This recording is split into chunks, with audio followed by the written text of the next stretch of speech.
il y a des batailles dans lesquelles tu es en train de t'épuiser. Il y a des batailles dans lesquelles tu es.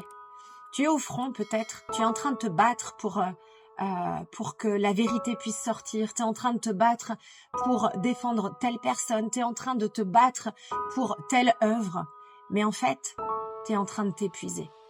Et il y a des batailles que Dieu t'a pas demandé de faire. Et toi, tu tapes la tête contre le mur en te persuadant que c'est ça qu'il faut faire. Mais en fait, t'as juste pas réalisé que cette bataille-là, elle t'appartient pas. Cette bataille-là, Dieu l'a donnée à quelqu'un d'autre. Et oui. Et toi, tu crois que cette bataille-là t'appartient avec l'autre personne. Et le problème, en fait, dans nos vies chrétiennes, c'est que certaines fois, on engage des choses, on s'engage dans des combats, dans des causes, dans des œuvres, dans des batailles, mais juste par émotion, juste parce qu'il faut le faire, juste parce que telle ou telle personne nous a réveillés sur ce sujet ou tel sujet.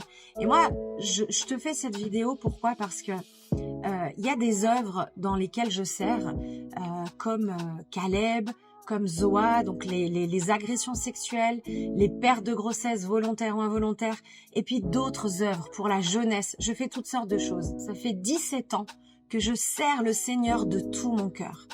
Et sur ces 17 ans-là, il y a des batailles dans lesquelles je me suis plantée. Il y a des choses pour lesquelles je suis rentrée complètement dans un mur et je me suis épuisée. Pourquoi?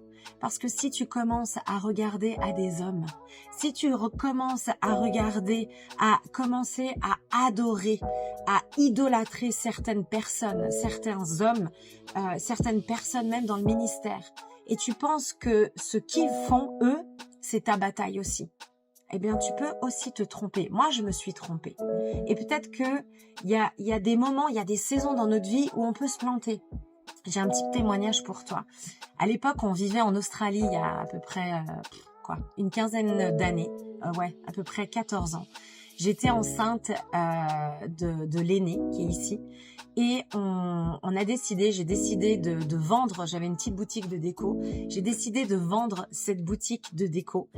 J'étais dans les premières années de mon mariage et donc on s'était dit avec mon mari, bon, c'est le temps de quitter l'endroit où on est pour pouvoir construire notre couple. Et du coup, je suis tombée enceinte de l'aîné. Mais bref, on a vendu la boutique et je suis partie habiter donc en Australie. Et en arrivant en Australie, donc là j'étais enceinte de 3-4 mois. Et en arrivant en Australie, c'était chill, la mentalité elle était top, les gens ils se prenaient pas la tête, c'était pas du tout les mêmes combats, c'est pas du tout les mêmes enjeux. Vous savez que tout dépend le pays dans lequel vous êtes, vous allez voir que les enjeux sont pas les mêmes. Vous allez pas vous battre pour les mêmes choses selon le pays et la culture dans laquelle vous allez être. Et puis donc là, on arrive en Australie, c'est cool, il y a la plage, il fait beau, on aime la church, l'église où on est. Et je commence à entendre des mamans australiennes qui me disent « Hey Emily, est-ce que tu connais l'accouchement sans douleur? L'accouchement surnaturel ?» Puis moi, je connaissais pas ça du tout.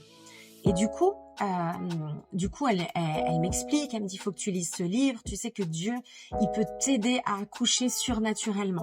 En fait, ce qui s'est passé, c'est que j'ai commencé à rentrer comme dans cette bataille, dans cette guerre, cette bataille-là, en me disant, ah ouais, non mais c'est possible.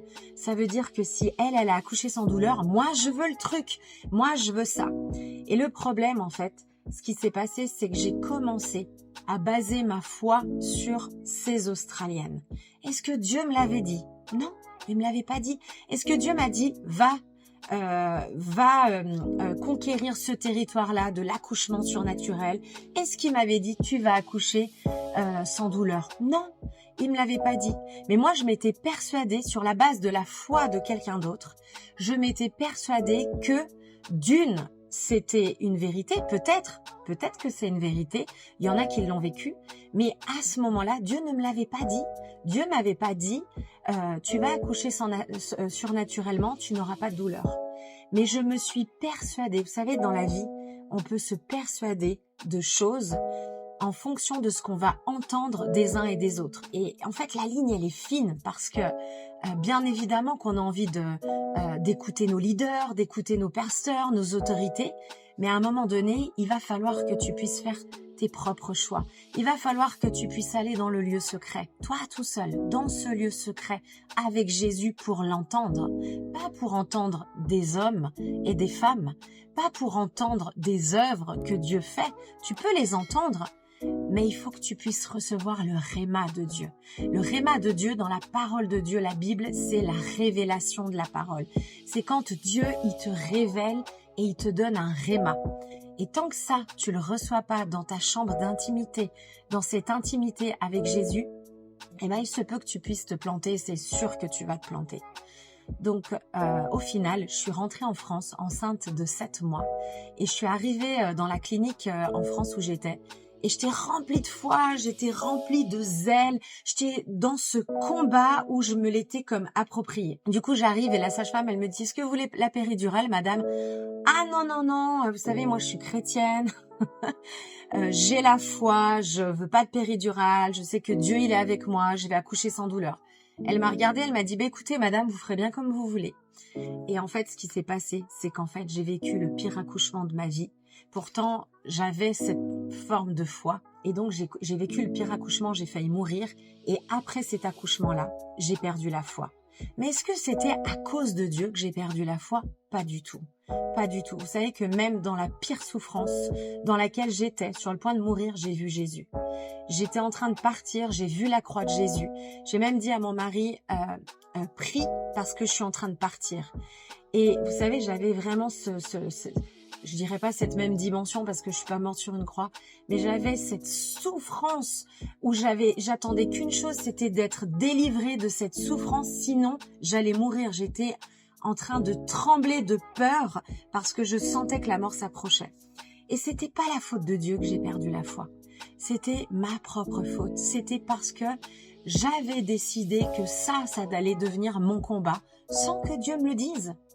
Et en fait, après ça, j'ai perdu la foi. Mais toute cette histoire-là a été un enseignement très, très, très puissant dans ma vie. Et cet enseignement que je dis beaucoup maintenant aux gens, c'est que je leur dis sur qui ou sur quoi tu bases ta foi. Est-ce que tu bases ta foi sur la parole de Dieu? Est-ce que tu bases cette foi sur le réma de Dieu, sur cette révélation, sur ce lieu, cette rencontre avec Jésus, dans ce lieu d'intimité où c'est lui qui te parle, où c'est lui qui te le dit? Et le problème, c'est que on peut vite s'épuiser quand on prend les combats, quand on choisit les combats des autres, quand on choisit les révélations des autres, quand on choisit la foi de quelqu'un d'autre, sans que ça descende à l'intérieur de nous, sans que ça vienne faire écho, sans que Jésus lui-même nous parle. Donc j'ai vraiment envie de t'encourager aujourd'hui. Arrête de t'épuiser. Arrête de choisir le mauvais combat. Choisis le bon combat, le combat de la foi. Mais cette foi qui est infaillible, cette foi que Dieu te révèle. Vous savez, il faut beaucoup de foi pour ne pas croire. C'est ce que je dis souvent. Mais la foi, elle vient de la parole de Dieu. La foi, elle vient de ce que l'on entend. Et ce que l'on entend vient de la parole de Dieu. Donc en d'autres termes, ça veut dire que c'est en écoutant, c'est en plongeant notre regard dans sa parole, que notre foi, que cette foi-là, comme un tout petit grain de moutarde, va grandir, va se construire, mais pas celle des autres. Bien sûr que c'est bon d'être enseigné, c'est bon que vous puissiez m'écouter, c'est bon d'être enseigné par les autres. Mais après, le chemin entre le temps où tu es enseigné, le temps où tu es impulsé dans cette foi, le temps où tu es enseigné par les autres dans la parole de Dieu, ce temps-là, il est bon. C'est comme un élan. Mais après, il y a un autre moment, cette autre partie où c'est toi qui vas devoir plonger dans cette parole. C'est toi qui vas devoir aller chercher avec Jésus. Et c'est pas les autres qui vont le faire pour toi. Donc arrête de t'épuiser et choisis le bon combat. Je te bénis et à tout bientôt.